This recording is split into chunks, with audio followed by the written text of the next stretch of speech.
What is going on, guys? Today's video is about Delta Force 2. This game is a first-person shooter game released in 1999. It's the second game in the Delta Force series.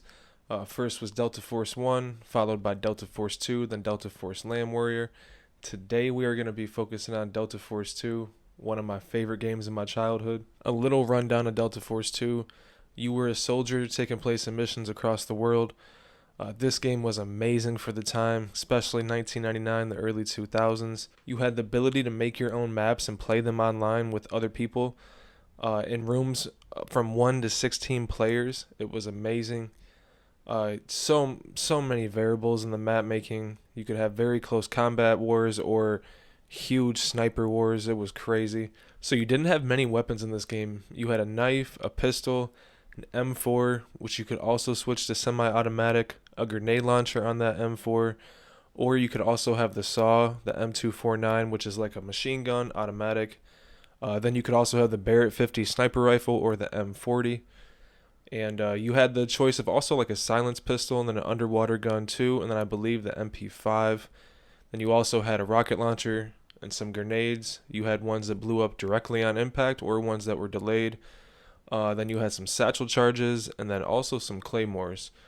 And those are the weapons you had in the game. In some maps, you had like automatic machine guns placed in the map by the map creator or like a grenade launcher placed in the map. And then in Delta Force 2, you also had the option to go into an armory. And when you did that, you just press C on your keyboard and then you could switch from like M4s to SAWs, stuff like that, depending on the map, what you wanted to use for that layout. It's a pretty cool game for the time, man. And Delta Force 2 used to be very busy online. You used to see thousands of players. You had the option to go into a Nova World lobby, which was the creator of the game, Nova World, Nova Logic, and that was ran by the actual company. You could go into their servers, and they had a bunch of maps that they made. Just Shoot Me. I forget the other ones. There were some King of the Hill ones I like to play. I forget the names of them. If you guys remember, comment down below. They're not up anymore. And then you had the public servers with everybody else's maps that they've made. And then you had the option to create a server.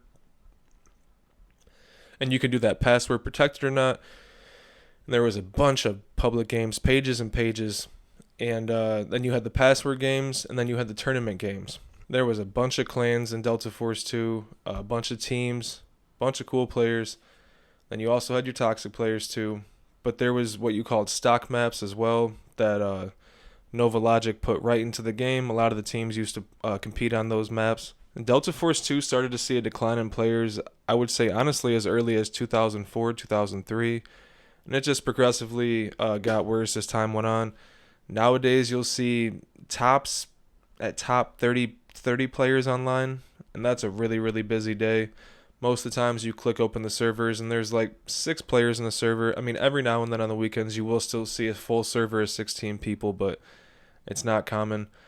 But yeah, people still do play the game and still make maps on the game. I would honestly say the downfall of Delta Force 2 was people cheating using trainers. There was a lot of that. Trainers was like a program modded into the game so they could use special things like automatic ammo, teleporting right behind a player, seeing above a hill so they can shoot over the hill even though their player's still on the ground.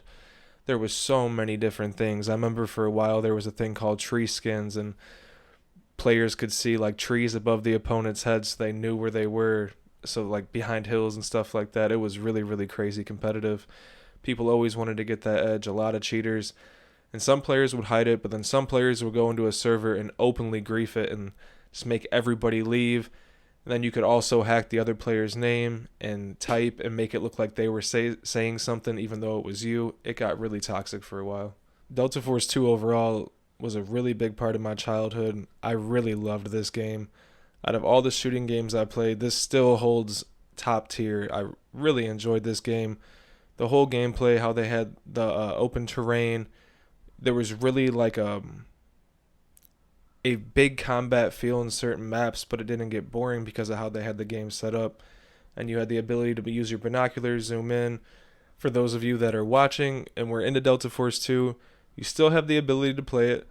It's still online. If you're really looking to get your hands on it, you have to do a few things to be able to go online. But if you Google it, you'll be able to find the things you need to go online. It's really, really simple. You just download a few other tools. And honestly, it basically walks you right through the whole process. It's really simple, but it is still online. You'll get a lot of games on the weekends. Throughout the week, it's, few in between. There was a lot of people that made maps on the game. And there's too many to name, but people did some very, very unique things with the map maker.